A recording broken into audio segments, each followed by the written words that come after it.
mga friend, good morning. Ayan, magprito tayo ng siumay. Ayan mga friend, ang siumay. Ayan, balik na rin natin.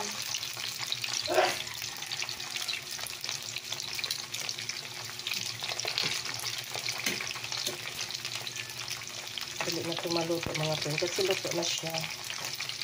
Ayaw ng anak ko na steam, nagsawa na siya. Kaya gusto naman niya iprito ang siumay.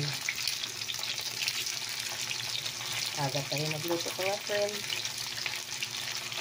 Pasok na naman sa work. Ayan, ating prito siumay. Sarap-sarap yan. Ayan, friend. Hindi nag-shoutout sa lahat ng viewers ko. Ayan na, naluto na ang siumay, na pritong siumay. Ayan. Ayan mga friend. May ulam na po kami. Kain tayo mga friend.